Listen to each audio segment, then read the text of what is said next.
Har'as yaa'in gaggeessitootaa kan biyyoottan gamtaa Afrikaa 40ffaan itti fufee jira. Kanaanis hirmaattonni dhimmoota hangafa ardichaaf taa'e jedhan irratti karra cufatanii mari'ataa oolanii jiru. Keessumaa walga'ii irratti dhimmoota nageenya Afrikaa, miidhaa weerarri koronaa jiru hawaasaa fi dinagdee Afrikaanotaa irratti fide dubbiiwwan ijoo akka turan gamtichi ifoomsee jira. Dubbiimaan waajjira haajaa alaa kan mootummaa Itoophiyaa Ambaasaddar Diinaa Muftiis walga'ii gamtichaa ganama ture irratti ibsa kennanii jiran. Keessumaa giddugala qorannoo fi to'annoo dhibee Afrikaa yookaan immoo Afrikaa CDC kanas Finfinneetti ijaaramu irratti murteen darbuu ifoomsan. ይሄ የበሽታ መቆጣጠሪያ ማዕከል እዚሁ እኛ መዲናችን የሚሆነው አፍሪካን ከበሽታ Giddugalli to'annaa weerara dhibee kun asuma magaalaa keenya kana keessatti kan inni ta'u. Shorri isaas inni olaanaan gosawwan dhibee weerara koronaa fakkaatan yoo mul'atan talaallii oomishuuf dhiyeessuu, Afrikaanis gama fayyaan akka of dandeessu gochuudha. Kanaafis dhaabbanni kun bajata gahaa biirokraasii qajeelaan qophaa'ee fi akka lafa qabatu itti aanaan koomishinara gamtichaa gabaasa qorannoo irratti hundaa'e dhiyeessanii jiru. Kanaaf Afrikaa CDC'n hojii kana itti aansuu qabaa jedhameera. Yeroo gabaabaa keessatti hojii jalqaba jechuudha. የቀረበ ሪፖርት ነው።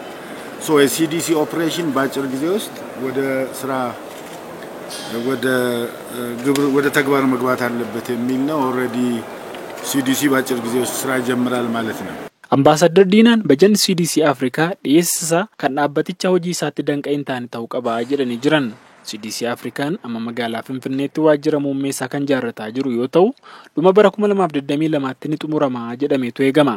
Dabalaniis yaa'ii ministeerotaa kana irratti ministeerri haajaa alaa fi itti aanaa muummee ministeera Itoophiyaa Dammaqee Mokonnin Haasan ministeerota biyyoota garaagaraa waliin marii gaggeessuu simanii jiran. Kana irrattis keessumaa maree biyyoottan miseensa liigii Arabaa waliin ta'e irratti itti fayyadama laga Abbayyaa irratti waldubbiin gaggeeffameera jedhu. ከዚህ ጋር ከሞሮኮ ከቱኒዚያም ጋር እንደዚሁ ተመሳሳይ ውይይት ነው ተካሄደው። ኢንፋክት በአረብ ሊግ ላይ ከዚህ ቀደም በህዳሴ ግድብን በተመለከተ እና ኢትዮጵያና ሱዳን መሃል የነበረውን ልዩነት በተመለከተ Morokoo fi Tuuniziyaa waliin maree wal fakkaatu kan gaggeeffame. Keessumaa kanaan dura wal dhabdee dhimma laga Abbayyaaf daangaa waliin wal qabatee Itoophiyaan Sudaan faana qabdu irratti Tuuniziyaan odoo miseensa dhaabbata A3 taatee walgahii liigii Arabaa irratti murteen faayidaa Itoophiyaa sarbu darbee akka ture yaadatama. Kanas waliin mari'atanii ministeerri haajaa alaa Tuuniziyaa akka of eeggannoo taasisan himanii jiru. Biyyi isaanii Itoophiyaa waliin walitti dhufeenya gaarii tolchuu akka feetullee himaniiru.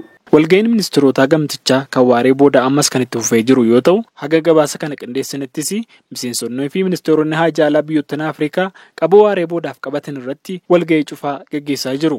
Gabaasa sagalee Ameerikaaf Galmoo Daawit Finfinneerraa.